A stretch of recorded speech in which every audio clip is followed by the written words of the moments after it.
Sean todos muy bienvenidos. Qué bueno es poder juntos continuar escudriñando las Escrituras y en esta ocasión, por la gracia de Dios, dar una culminación al libro de Jonás. La invitación para aquel que lo desee es dirigir nuestra mirada al Antiguo Testamento, es el libro del profeta Jonás. Nos queda dar lectura al último capítulo, o sea, el capítulo número 4. Dice así la palabra de Dios, versión Reina Valera. Pero Jonás se apesadumbró en extremo y se enojó. Y oró a Jehová y dijo: Ahora, oh Jehová, ¿no es esto lo que yo decía estando aún en mi tierra? Por eso me apresuré a huir a Tarsis, porque sabía yo que tú eres Dios clemente y piadoso, tardo en enojarte y de gran misericordia, y que te arrepientes del mal. Ahora pues, oh Jehová, te ruego que me quites la vida, porque mejor me es la muerte que la vida. Y Jehová le dijo: ¿Haces tú bien en enojarte tanto? Y salió Jonás de la ciudad y acampó hacia el oriente de la ciudad y se hizo allí una enramada y se sentó debajo de ella a la sombra hasta ver qué acontecería en la ciudad. Y preparó Jehová Dios una calabacera, la cual creció sobre Jonás para que hiciese sombra sobre su cabeza y le librase de su malestar. Y Jonás se alegró grandemente por la calabacera. Pero al venir el alba del día siguiente, Dios preparó un gusano, el cual hirió la calabacera y se secó. Y aconteció que al salir el sol preparó Dios un recio viento solano, y el sol hirió a Jonás en la cabeza y se desmayaba, y deseaba la muerte, diciendo: Mejor sería para mí la muerte que la vida. Entonces dijo Dios a Jonás: ¿Tanto te enojas por la calabacera? Y él respondió: Mucho me enojo, hasta la muerte. Y dijo Jehová: Tuviste tu lástima de la calabacera, en la cual no trabajaste, ni tú la hiciste crecer, que en espacio de una noche nació, y en espacio de otra noche pereció. Y no tendré yo piedad de Nínive, aquella gran ciudad donde hay más de 120.000 personas que no saben discernir entre su mano derecha y su mano izquierda, y muchos animales. Hasta aquí la lectura de la palabra de Dios. Nos es necesario muy brevemente afirmar en qué contexto estamos. La palabra de Dios, y esto es con énfasis, la palabra de Dios hemos leído en estos 4 capítulos. No una ficción, no una fábula, no la imaginación humana, la palabra de Dios, que vino a un siervo llamado Jonás, profeta hebreo, y que trajo consigo eventos reales, registrados históricamente en el libro de Dios. Esta palabra contenía mandamientos para Jonás y un ministerio en particular: ir a una ciudad, la capital asiria llamada Nínive, para proclamar la maldad de los habitantes de dicha ciudad. Vimos que Jonás no quería llevar adelante este ministerio y pretendió huir de la presencia del Señor, y eso trajo descenso a su vida. Tanto descendió que llegó a Sheol, pero en paralelo, en el descenso de Jonás en su vida particular, personal, vimos que todo el resto del panorama obedeciendo a la palabra de Dios. Desde la tempestad, desde el mar, desde los marineros, todo, desde el gran pez, todo obedeciendo a Dios. Y así Jonás se vio en la necesidad en Sheol, en las profundidades, de clamar al Dios que escucha y responde, y experimentó la salvación que es por gracia, el ser que traído de nuevo a vida luego de pasar 3 días y 3 noches representando la obra que el Mesías Cristo Jesús haría de hacer, al ser crucificado, muerto, sepultado, y por el poder de la majestad Dios el Padre al resucitar 3 días después de entre los muertos, para otorgar justicia a los que creen en su nombre. Así Jonás experimentó el volver a ver la luz, y que recibió nuevamente, porque la palabra de Dios no cambia, los mandamientos de Dios no son modificables por el paso del tiempo. Recibió ¿qué? El mismo mandamiento. Y en esta segunda instancia, ¿qué hizo Jonás? Obedeció. Fue a Nínive, se levantó, fue a Nínive y proclamó ¿qué? Destrucción. Nínive sería derrocada o derrumbada en una porción, en un lapso de 40 días. Ministerio complejo, porque un extranjero viene a una capital para proclamar destrucción. ¿Qué es lo lógico? Que lo destrocen, que lo destruyan, que los habitantes de Nínive arremetan contra su vida. No así. Los habitantes de Nínive creyeron la palabra de Jehová. a través de su siervo. No agredieron a su siervo, no lo menospreciaron, sino que temieron la voz de Dios. ¿Y qué hicieron? Se arrepintieron. Clamaron, proclamaron ayuno, se arrepintieron en sus malas obras. ¿Quiénes? Todo el pueblo, incluido, y diríamos principalmente, el líder del pueblo, su gobernador, su rey, quien se había despojado de su gloria, de sus vestidos, y él decretó el ayuno total del pueblo y el clamor total y fuerte hacia aquel que puede escuchar y que es un Dios de misericordia. Dios vio el accionar de Nínive, el arrepentimiento de Nínive, y que hizo y no trajo mal sobre dicha ciudad, sino que les perdonó. ¿Quién cambió? Cambió el pueblo. ¿Por qué? Porque la destrucción venía por la maldad. No fue un capricho de Dios la destrucción declarada, sino la maldad. Recuerden la rapiña. El mismo rey dijo: arrepiéntanse de sus malas obras y de la rapiña que hay en sus palmas, en sus manos. El rey sabía de la mala conducta de su pueblo. Y cuando se arrepintió el pueblo de esa mala conducta, Dios tuvo compasión, dio perdón. ¿Qué es lo que está ofreciendo hoy a todos los que escuchen? Todos estamos en nuestros malos caminos, todos somos como ovejas descarriadas, errantes, con conducta de ¿qué? Nuestras supuestas justicias semejantes a trapos de inmundicia. Desde la planta de pie hasta la cabeza estamos todos contaminados, todos nos quedamos cortos de la gloria de Dios. No hay justo entre nosotros ni aun uno, pero hay un Dios rico, grande en misericordia, que sigue dispuesto a perdonar a los que creen en su Hijo Jesucristo. Y esa es la obra y la voluntad del mandamiento de Dios, que creamos en su Hijo Jesucristo, al quien Dios obsequió, entregó, ofrendó como la propiciación por nuestros pecados. Ahora nos resta ver el final de este evento centrados en la vida de Jonás y en el resultado final para Nínive. Dice el capítulo 4, ahora releído el versículo 1 de una manera un poquito más literal. Pero, esa palabra es importante, pero lo que va a denotar un contraste entre lo sucedido, lo maravilloso sucedido del capítulo 3, con la realidad particular de Jonás. Pero desagradó a Jonah o Jonás con desagrado mega, o sea, grande, y se volvió furioso él. El pero que contrasta lo anteriormente expuesto del capítulo 3, que es que se arrepintió Jehová del mal que había dispuesto a causarle a Nínive y les perdonó, les bendijo, les trajo un tiempo de refrigerio, de misericordia. Pero Jonah, ¿qué pasó? Le desagradó dicha acción en gran manera y tuvo furia o enojo. Jonás obedeció en el capítulo 3, ya lo hemos visto, Jonás fue obediente, pero ojo que nuestra obediencia a veces puede ser ¿con qué? Con deseos o con una postura inadecuada. Podemos obedecer a Dios sabiendo que Él es majestad, que Él es soberano y que todo lo que Él dispone es lo que hay que hacer, pero nuestro corazón no estar realmente alineado a Dios, y es lo que le va a pasar a Jonás. Jonás actuó, obró, pero aún su situación personal denota que él se encuentra alejado de Dios en la comunión, en la intimidad. Y eso lo vemos en la furia que experimenta y en el enojo. La palabra de Dios es enfática, en particular en el Nuevo Pacto, en el Nuevo Testamento.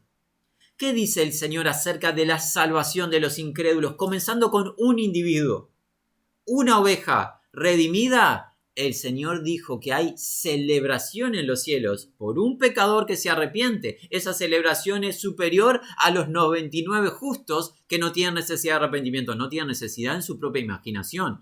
Todos necesitan arrepentirse, pero el que se declara justo a sí mismo, ¿de qué se va a arrepentir? Está engañado.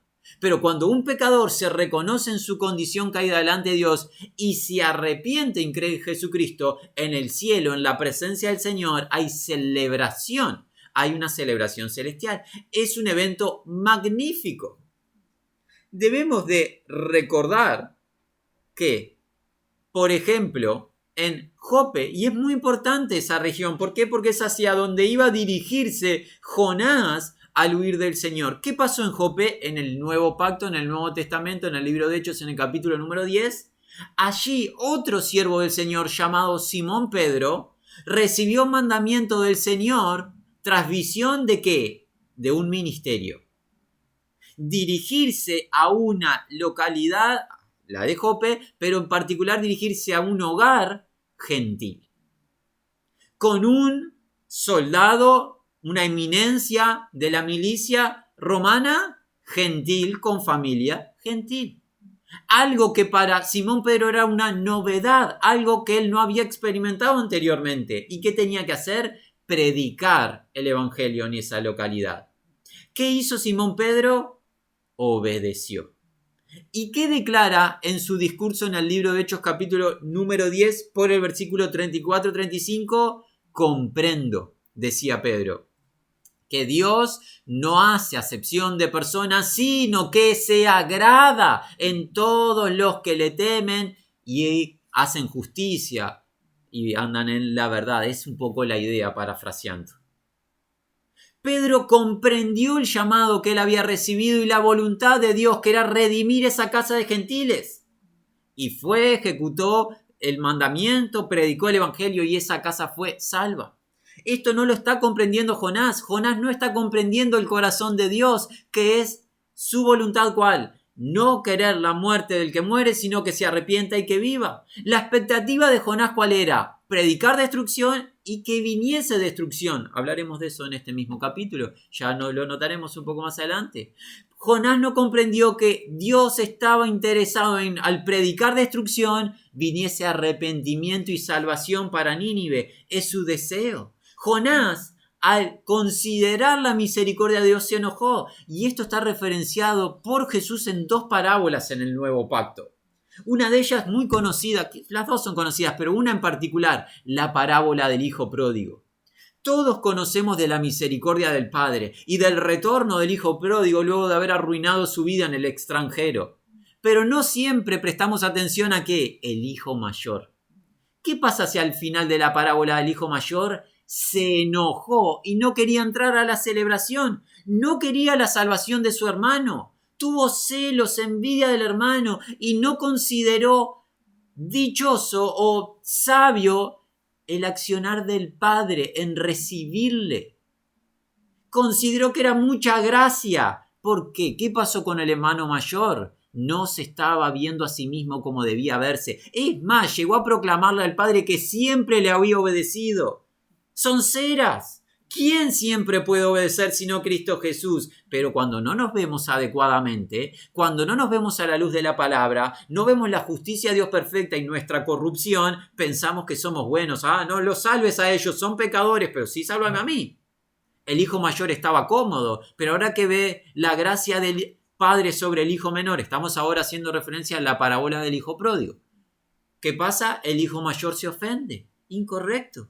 Y se nos viene a consideración otra parábola del Señor de Gloria. Quizás tú la recuerdes. Aquellos trabajadores llamados por el amo a trabajar a la primera hora con un salario dispuesto por el amo. Ellos desde la primera hora hasta la última trabajaron y recibieron salario.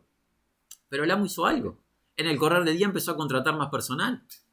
Y empezó a pagar lo mismo salario. A cada uno le dispuso un contrato de, por el trabajo que iban a hacer, darle un salario. Para todos era el mismo. Y a la última hora, hacia el final de la jornada, contrató trabajadores que estaban sin trabajo. Estaban disponibles.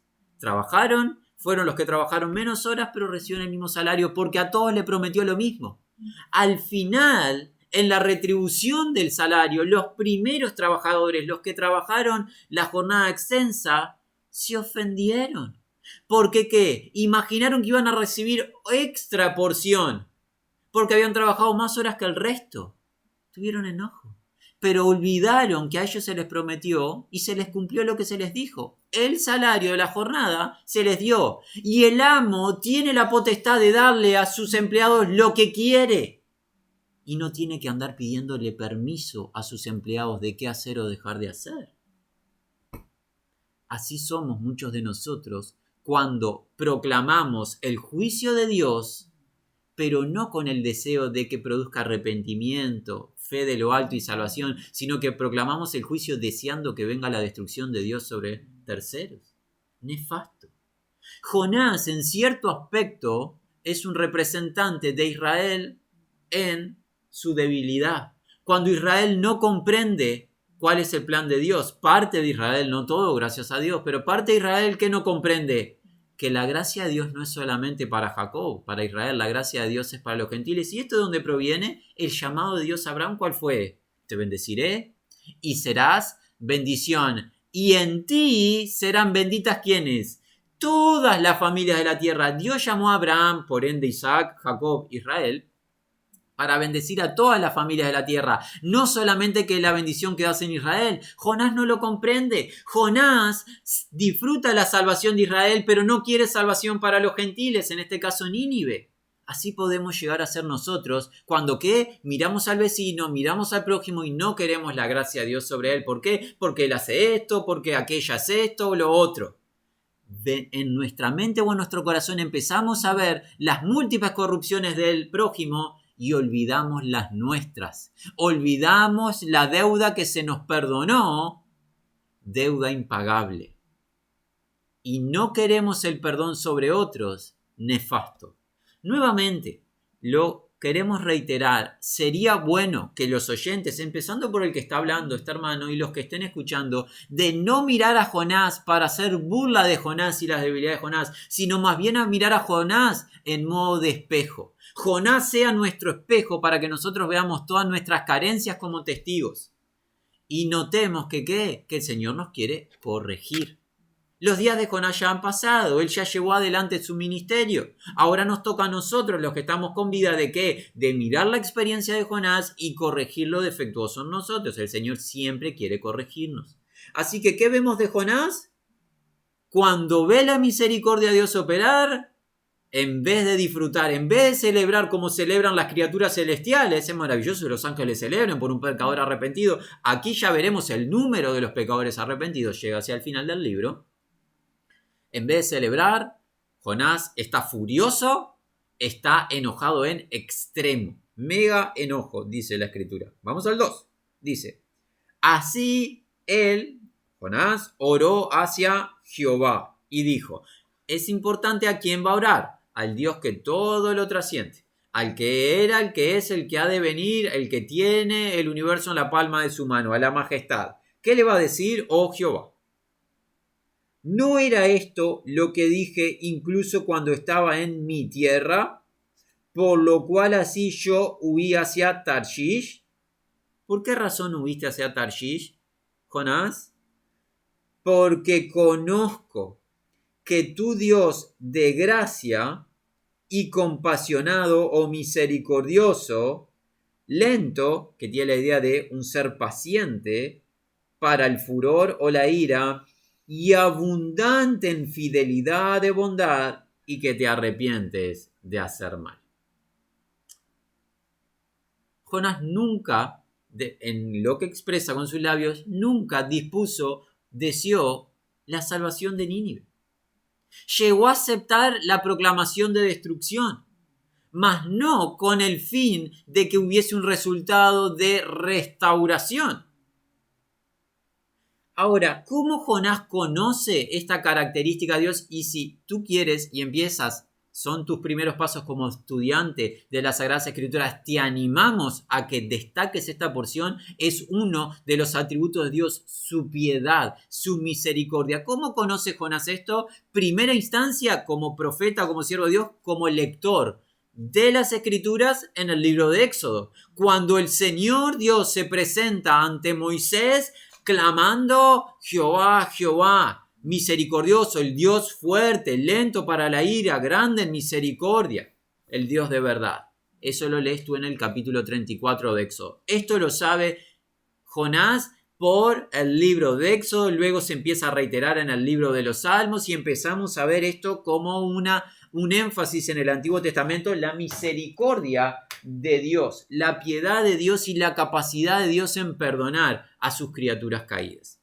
Pero además Jonás lo sabe por algo más, experiencia personal. Tú dirás, ¿cómo sabemos de eso de Jonás? No estuvo en la boca del pez en la profundidad de Sheol, Jonás.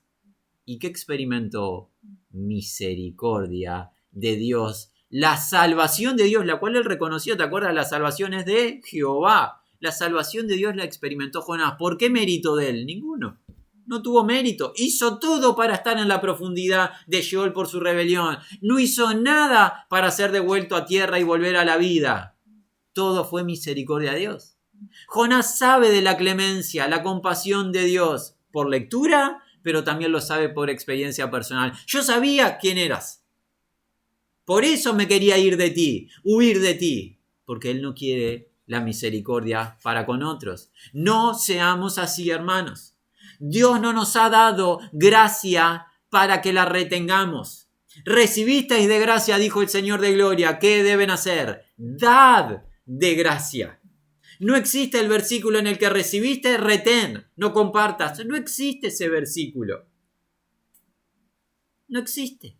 Es más, el mandamiento en el que se resume la ley, ¿cuál es? El primero, el más importante, amarás al Señor tu Dios con todo tu corazón, alma, mente y fuerza, y amarás a tu prójimo como a ti mismo. Si disfruta Jonás de la salvación, el amar al prójimo a uno mismo es que otros disfruten de la salvación. Para ello, no debes de enojarte cuando alguien es salvo. Por ende, hermanos, estamos aprendiendo, y si nos acompañas semana tras semana, desde hace algunas semanas con los profetas estamos viendo el día de Jehová. Estamos hablando y proclamando el juicio de Dios, el día del Señor. Pero no lo estamos haciendo con un corazón para que tú seas destruido. Lo estamos haciendo rogándote que seas salvo, suplicándote reconcíliate con Dios. No te escandalices cuando escuches esta palabra. Estos hermanos hablan de juicio. El fin es que tú seas salvo, si es que no has creído al Evangelio.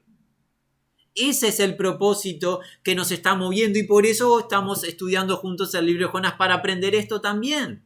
Se puede anunciar el juicio de Dios con una mala conducta, con un mal corazón. Es necesario anunciar el juicio de Dios. Si no hay juicio de Dios, no habrá salvación y veremos qué número de salvos. Al final del capítulo lo vamos a leer juntos. Este número que vamos a leer al final del capítulo de Nínive fue salvo porque hubo proclamación del juicio de Dios, del castigo de Dios. Pero es necesario que los que proclaman lo hagan con un buen corazón, con un buen propósito, que haya salvación en los oyentes. 3. ¿Hasta dónde llega el enojo, la frustración o la furia de Jonás por la situación? El versículo 3 lo va a demostrar. Dice así: por tanto, ahora, Jehová, toma, por favor, la vida mía de mí, está como redundante, que es un énfasis, porque mejor morir que vivir. Yo esto no lo soporto, no lo digiero, no puedo aceptar la salvación de Nínive, quítame la vida. Y alguien dirá, esto es exclusivo en las Sagradas Escrituras, que alguien ore esta oración, parece ser algo irracional. No es exclusivo de los días de Jonás. Si tú lees 1 Reyes capítulo 19, tú verás al siervo del Señor, el gran profeta Elías, huyendo de Jezabel, aquella mujer malvada, pidiendo que, basta ya, Señor, quítame la vida, yo no soy mejor que mis padres. Si tú lees el libro de Job, aquel varón recto delante del Señor, perfecto en sus caminos, humanamente hablando, ¿qué dice Job por el capítulo 3? ¿Cuál es la razón de todo esto, el vivir? ¿Para qué ver la luz?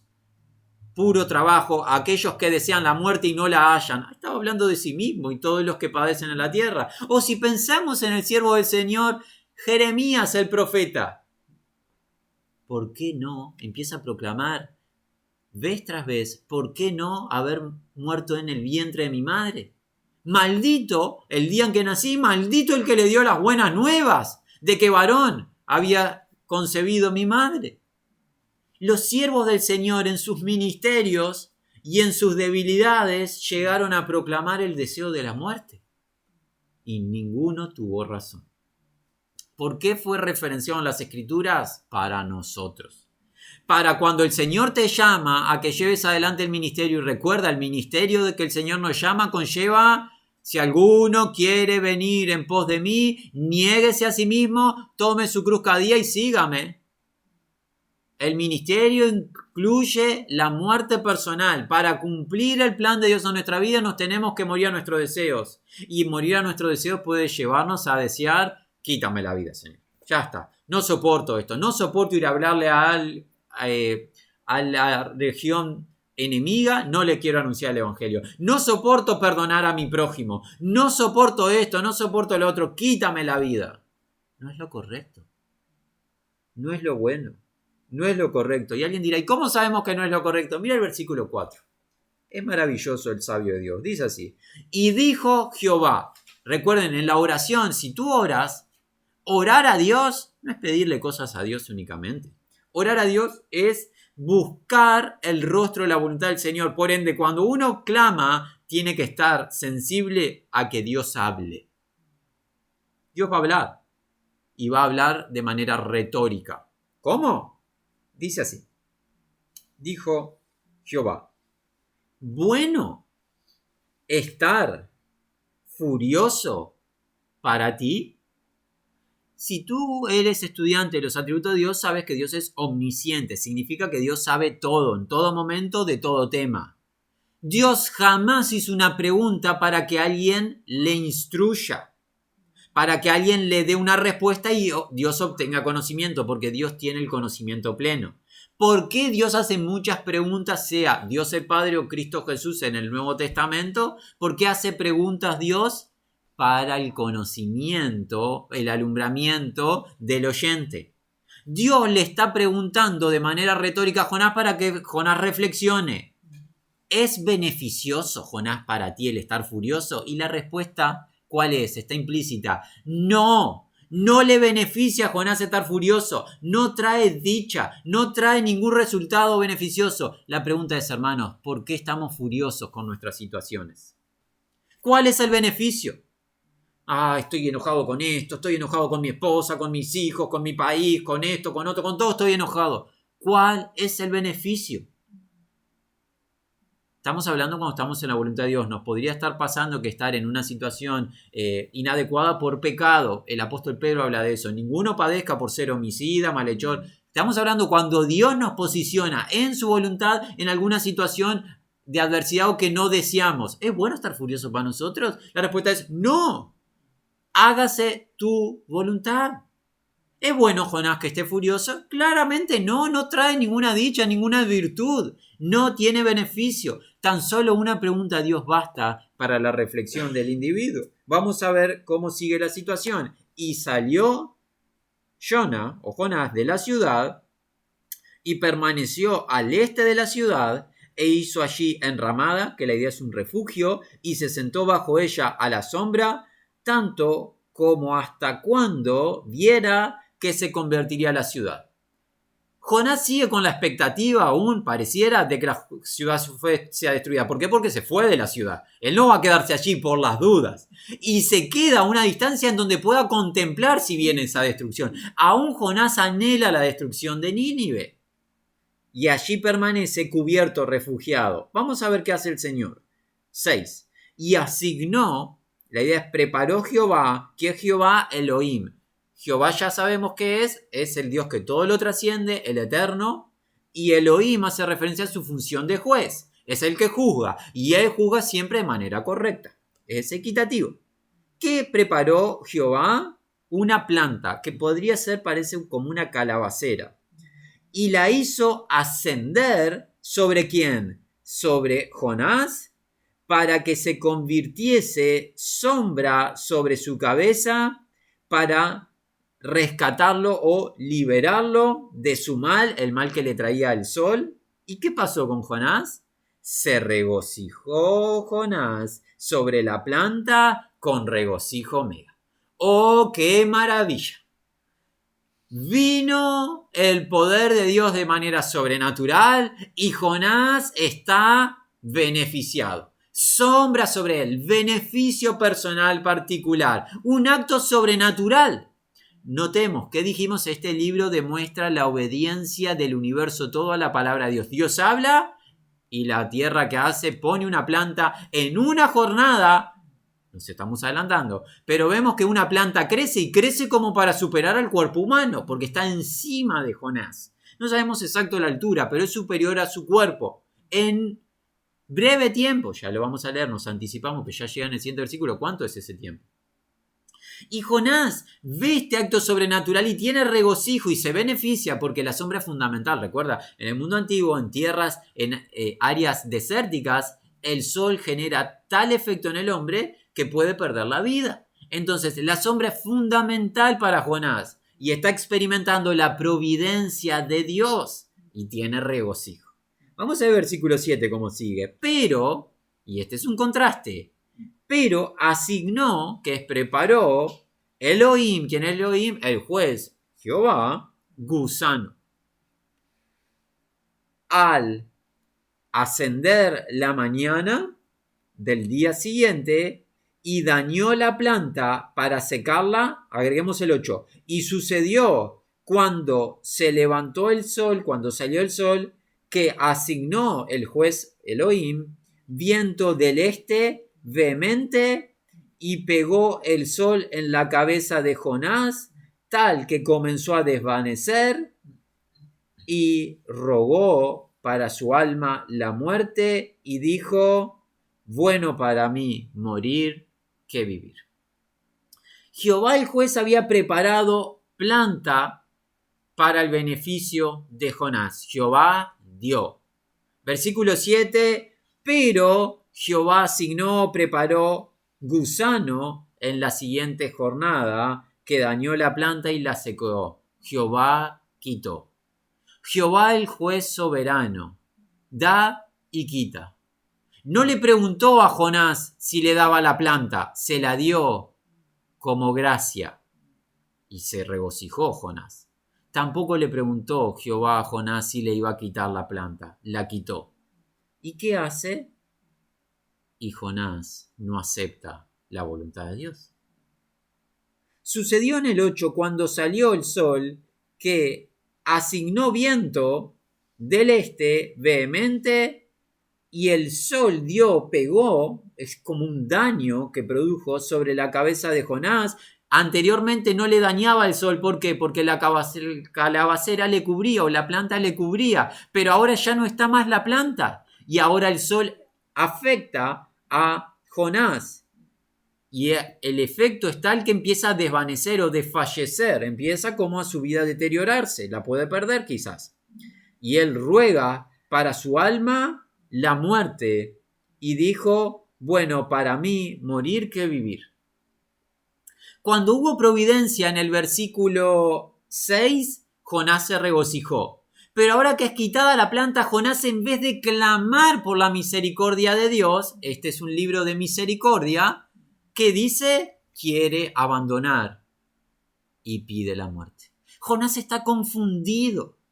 Jonás no está conociendo realmente a Dios.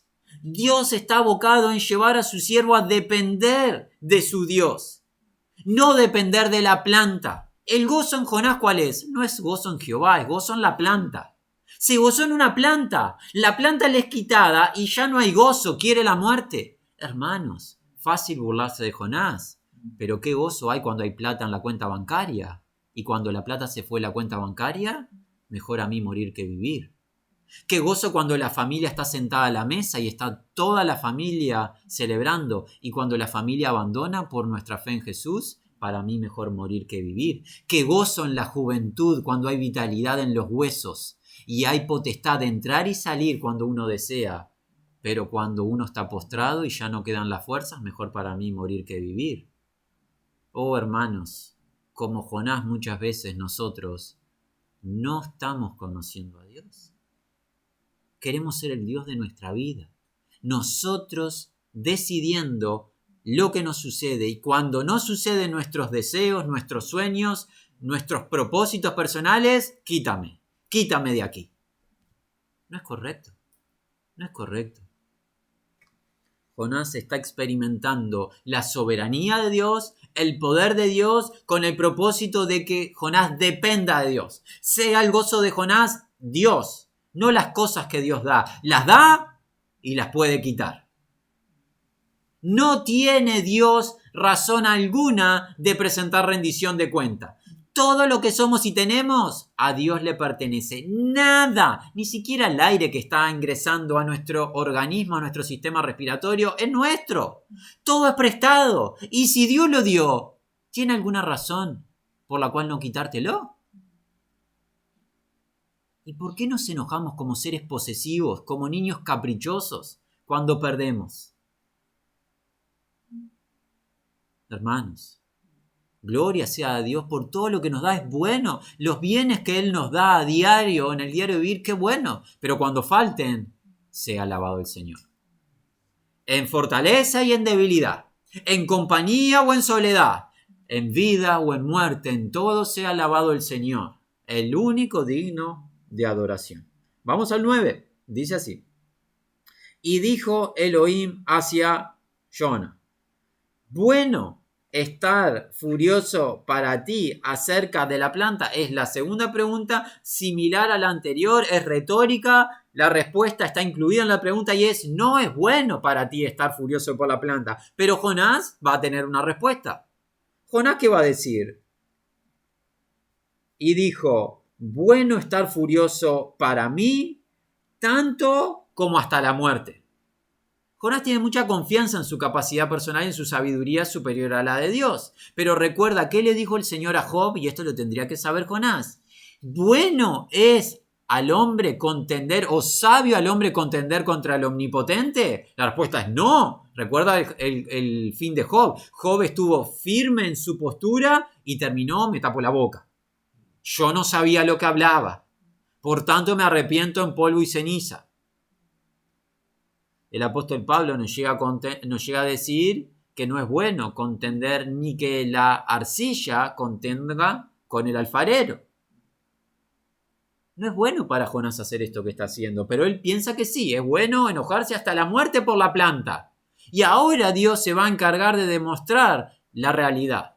Y esto va directo a nuestro corazón. Mire lo que dice el Señor. Pero dijo Jehová: tú has tenido compasión sobre la planta, por la cual no has trabajado ni hiciste crecer, la cual en noche se convirtió, la cual en noche pereció. Esto demuestra el acto sobrenatural del crecimiento. ¿Te acuerdas? En una jornada, en una noche, el Señor hizo crecer una planta superior a la altura de un ser humano. Superaba la altura de Jonás. Esto es sobrenatural, es un acto extraordinario.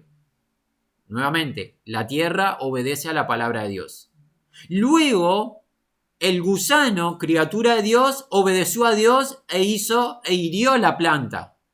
Luego, el sol obedeció a Dios y trajo efecto sobre la planta junto con un viento esteño que la secó a la planta. Todo el universo obedece a Dios, pero Jonás parece no querer estar de acuerdo con Dios y está enojado. Pero notemos que Jonás no hizo nada, ni por el crecimiento de la planta, ni por el sustento de la planta. Jonás no es hacedor de la planta, es Jehová el hacedor de la planta. Y como hacedor tiene potestad para quitar la planta y no tiene que pedir permiso. Pero la compasión de Jonás es sobre la planta. Ahora Jehová le va a enseñar algo a Jonás, que es el 11, y es como nos vamos a despedir. Y yo no tendré compasión sobre Nínive, la ciudad mega en la cual hay o existen más de 10.000, así se debería leer como fue pronunciado. 2 más 10 son 12, 10.000 veces multiplicado por 10.000 es la idea, más de 120.000 sería el resumen, personas quienes no disciernen entre su derecha y su izquierda, y animales muchos. El siervo del Señor, no cercano a la voluntad de su amo, no desea la salvación de Nínive, pero sí desea la salvación de una planta, la cual no tiene alma, por la cual no trabajó, no la sembró, no la regó, nada hizo, simplemente se benefició de su sombra. Pero el creador del universo y el creador de las almas contempla a Nínive, una mega ciudad, la cual andaba en malicia, la cual andaba en mal. ¿Por qué razón? Porque no saben discernir derecha de izquierda. ¿Por qué no puede Nínive discernir, diferenciar derecha de izquierda? ¿Por qué? por su entendimiento cegado. El nuevo pacto amplía la información o la verdad diciéndonos que el adversario de nuestras almas ha cegado nuestro entendimiento para que no resplandezca la luz del Evangelio. Cristo Jesús vino al mundo ¿para qué? Para el que no ve, vea. Discernir es a través del ver. ¿Cómo sabemos? El que está ciego o está en tinieblas no sabe a dónde va. No ve, no sabe. Nínive está ciega. ¿Qué necesita? Que se le dé entendimiento, se abran sus ojos. ¿Cómo? A través de la predicación de la verdad. ¿Y para eso qué? ¿El instrumento quién es? Jonás. Jonás debería de celebrar el alumbramiento de Nínive. Ahora Nínive puede ver derecha e izquierda. ¿Cómo lo sabemos? Entendieron que la rapiña está mal, que su actitud, su conducta es mala. Están discerniendo delante de Jehová que sus actos son pecaminosos y que necesitan la obra de salvación de Jehová. Un siervo predica la verdad y la luz ingresa en donde hay tinieblas. Ese es el plan de Dios. La luz vino al mundo. ¿Quién es? Jesús. Para el que no ve, vea. Y el que recibe vista y empieza a discernir, que recibe vida, alumbramiento, nuevo nacimiento, salvación. El Dios misericordioso no tendrá compasión de los que están en tinieblas. Claro, ¿y cómo demostró esa compasión? Dando la vida de su Hijo, quien estuvo 3 días y 3 noches en las profundidades, quien murió, fue sepultado y quien resucitó para otorgar vida y vida eterna. Y este es el mensaje que estamos anunciando y lo anunciamos, proclamando el juicio de Dios sobre todo pecado. El alma que pecare morirá irreversiblemente, pero proclamando para los que escuchan y reconocen su pecado que hay salvación en Cristo. Y está la obra del Espíritu Santo. ¿Cuál es? Convencer de pecado, de justicia y de juicio. Si tú estás oyendo hoy este mensaje y te arrepientes de tu pecado y crees que Dios levantó a Jesucristo de entre los muertos, confesándolo con tus labios como el Señor, recibes el don de la vida eterna. Este es el corazón de Dios. Su compasión, su misericordia. Dios es misericordioso, pero no lo odiemos para no ser injustos. Él es lento para la ira. ¿Qué significa la lentitud de la paciencia de Dios? Que Dios extiende su misericordia, pero no va a ser eterna. Tiene un límite. No juguemos injustamente con la gracia de Dios, menospreciándola. Si oyereis hoy su voz, no endurezcáis vuestro corazón. Hoy es el día aceptable. Hoy es el día de salvación. ¿Por qué hoy? Porque hoy tienes vida. Mañana, ¿quién lo sabe? ¿Quién ha firmado contrato con la vida? Nuevamente, Jehová Dios, Jehová dio, Jehová quitó. Él tiene contado nuestros días, nosotros no los hemos contado. Si hoy escuchamos el Evangelio, hoy hay que responder en fe al Evangelio. La paciencia y la misericordia de Dios hoy está presente. No tentemos a Dios. Dios es clemente, Él es compasivo, tan misericordioso como para recibir a estos más de 120,000 hombres y animales que habían en Nínive, que se arrepintieron, recibirlos. Y Dios está llamando a sus testigos, los que han creído el Evangelio, a que testifiquen el juicio de Dios. ¿Pero con qué fin? Para que los oyentes se arrepientan y vivan, que crean en Jesucristo y sean alumbradas sus tinieblas, para que empiecen a discernir derecha de izquierda y que a lo bueno le llamen bueno y a lo malo malo. Hermanos, ¿no estamos en los días donde a lo malo se le dice bueno y a lo bueno malo? ¿A lo dulce amargo y a lo amargo dulce? Amigos y hermanos, escuchen, no ha llegado al mundo por el entendimiento cegado a imaginar que el hombre es mujer y la mujer es hombre, o incluso que hay más de 2 géneros y que cada uno puede llegar a ser lo que imagina ser. ¿No son tiempos de falta de discernimiento? ¿Por qué? Porque estamos siendo nosotros los que profesamos fe estamos siendo débiles en nuestra función de testigos, no proclamando la verdad para que el pueblo se arrepienta y discierna, sea alumbrado su entendimiento, ingrese la luz de Cristo en las tinieblas y haya alumbramiento. El adversario está cegando el entendimiento y a veces nosotros parecemos estar dispersos. ¿Dispersos en qué? En nuestras plantas, en nuestras calabaceras del diario vivir. Cualquiera sea tu calabacera, puede ser la cuenta bancaria, puede ser lo que fuese. Pon tú lo que es tu calabacera. Tú estás interesado en la calabacera y no en Nínive. Es tiempo de mirar a Nínive, su perdición, para que llegue luz a Nínive y haya salvación. Dejemos las calabaceras y los caprichos personales y prediquemos la verdad. El Dios de misericordia está disponible y dispuesto a salvar. Y qué bueno es recibir la salvación de Dios. Ha sido un agrado para nosotros cubrir juntos este libro. Maravilloso el libro de Jonás. Muy importante. Jesús lo declaró. Esta es la señal al mundo dada. Que como Jonás estuvo en los órganos, en la profundidad del gran pez, así el Hijo del Hombre estuvo 3 días y 3 noches en las profundidades de la tierra. ¿Con qué fin? Todo aquel que cree en él no se pierda, mas tenga vida eterna.